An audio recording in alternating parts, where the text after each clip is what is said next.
ब्रह्मा जी को सृष्टि रचना का भार मिला था, सो वह रचना कर्म में जुट गए, लेकिन उन्होंने संहार की कोई व्यवस्था नहीं की। ब्रह्मा जी के कारण संसार में प्राणी तो आते थे, लेकिन जा नहीं सकते थे, क्योंकि मृत्यु जैसी कोई चीज नहीं थी। इस कारण जल्द ही संपूर्ण पृथ्वी प्राणियों से भर गई। यह देख ब्रह्मा जी चिंतित हो गए। जीवों का संतुलन बनाए रखने के लिए जरूरी था कि संहार भी हो, लेकिन कैसे हो यह समझ में नहीं आ रहा था। चिंता क्रोध में बदल गई और ब्रह्मा के अंगों से प्रचंड अग्नि निकलने लगी, जिसमें प्राणी भस्म होने लगे।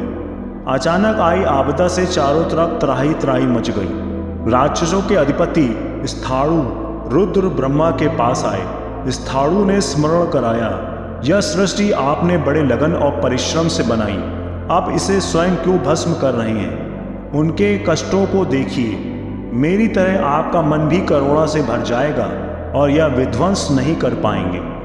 ब्रह्मा जी ने कहा, हे रुद्र, मैं भी मन से ऐसा नहीं चाहता, किंतु पृथ्वी पर बढ़ते भार की चिंता के कारण यह शोक है। मैंने प्राणी संतुलन का विचार किया, पर मार्ग नहीं सूझता, इससे मेरा क्रोध बढ़ा है। रुद्र के समझाने पर ब्रह्मा ने उस क्रोध को धारण कर लिया और सृष्टि मुद्रा में गए।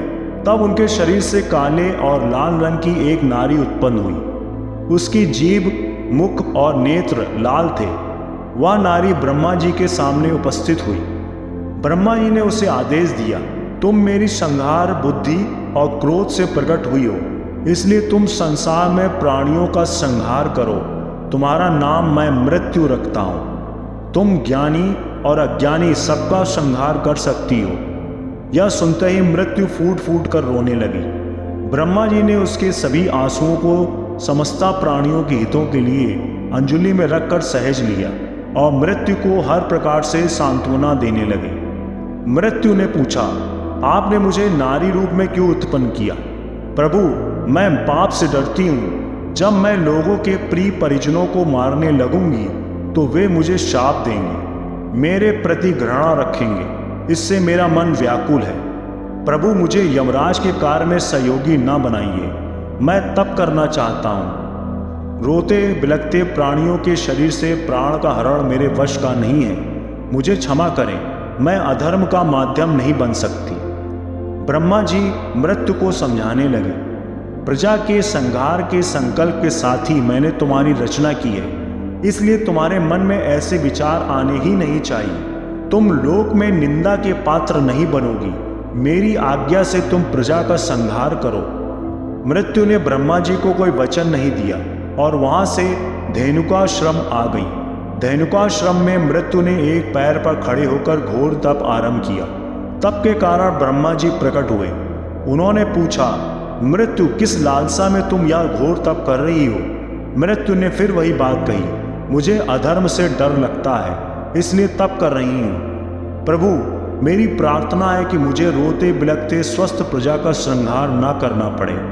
ब्रह्मा जी बोले, तुम 4 श्रेणियों उद्विज, स्वेदज, अंड और पिंडज में विभाजित प्राणियों का संहार करने में समर्थमान बनो। सनातन के प्रभाव से तुम पाप मुक्त रहोगी। इस कार्य में सभी लोकपाल, यम और व्याधियां तुम्हारी सहायता करेंगे। मैं और सभी देवता तुम्हें वरदान देकर शक्ति संपन्न करेंगे, जिससे तुम पाप मुक्त रहकर निर्मल बनी रहोगी। मृत्यु की पीड़ा कम नहीं हुई थी।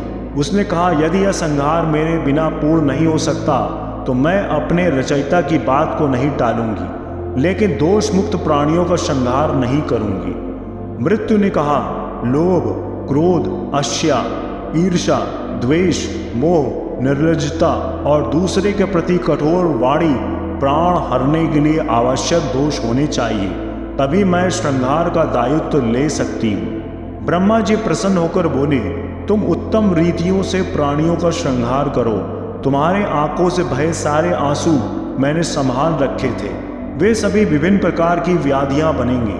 तुमने जो दोष कहे, उनके अलावा उन व्याधियों से ग्रस्त होकर आयु विहीन हुए प्राणियों को भी संहार करो।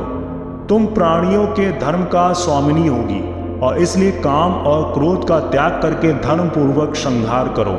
ब्रह्मा जी की आज्ञा से मृत्यु अंतकाल आने पर बिना किसी राग द्वेष के संहार करती हैं। ब्रह्मा जी के वरदान के अनुसार प्राणी दोषों से युक्त होकर स्वयं अपने आप को मारते हैं और जीवन काल कम करते हैं। व्याधियां मृत्यु के संहार कार्य का आधार तैयार करती हैं। प्राणी अपने अंत की ओर स्वयं अग्रसर होते हैं। मृत्यु बलपूर्वक किसी के प्राण नहीं हरती। धन्यवाद।